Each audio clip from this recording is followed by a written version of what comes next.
If you are determined to learn, no one can stop you. Namaskar, welcome to PT Pointers. And in this video, we will cover major headlines of the Hindu, Indian Express, and Press Information Bureau. So, without wasting any time, let's start today's discussion. And first article focuses upon Raja Ravi Verma and his painting Indulekha. Raja Ravi Verma was one of the first Indian painters to use oil paint and master the art of lithographic reproduction for mythological subjects. These paintings are generally large ones depicting a historic movement or scene from an epic or a classical text. He tried to create a style that was both modern and national. Talking about Indulekha, it was the protagonist of the first modern novel in Malayalam literature by O. Chandu Menon, which was published in 1889 and it emerged in public domain in 2022. And it is in the news because first true copy of the painting Indulekha will be unveiled at Kilimanur Palace. Now recently, Indian Navy showcased its twin carrier operations with MiG-29K fighter jets taking off simultaneously from both INS Vikramaditya and INS Vikrant and then landing cross deck. Talking about the INS Vikrant, it is designed by Indian Navy's in-house warship design bureau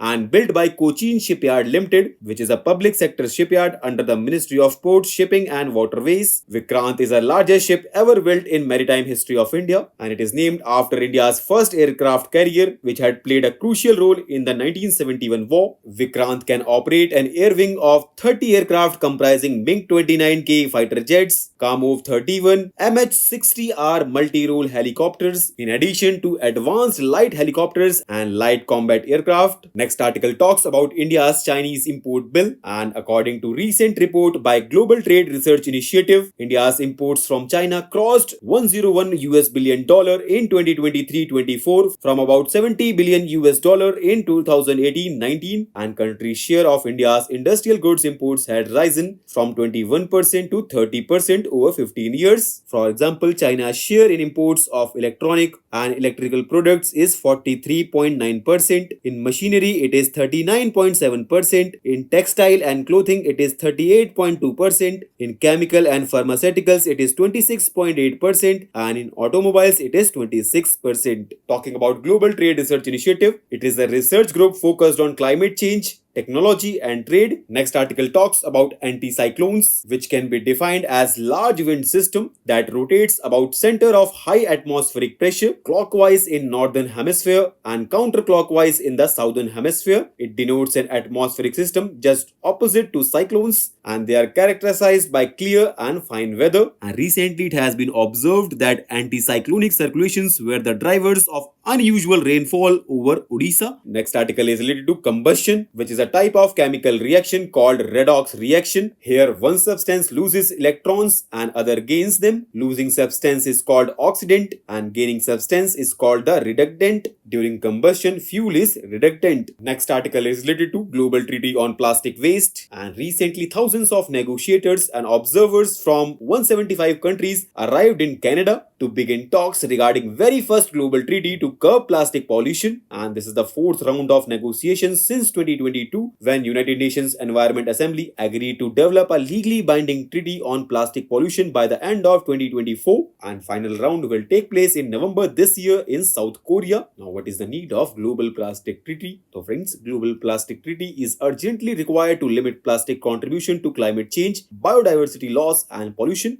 because since 1950s plastic production across the world has increased, and it increased from just 2 million tons in 1950 to more than 450 million tons in 2019. Next and last article is related to Bonin Islands, which is also known as Ogasawara Islands. They are located around 1000 kilometers south of main Japanese mainland, and these islands were listed as UNESCO World Heritage Site in 2011 in recognition of their serving as an outstanding example of the ongoing evolutionary process in oceanic island ecosystems. And as you can see here, this is the location of Bonin Islands. So with this, let's conclude our today's discussion. Thanks for listening, and for regular updates, you can follow us on various social media platforms.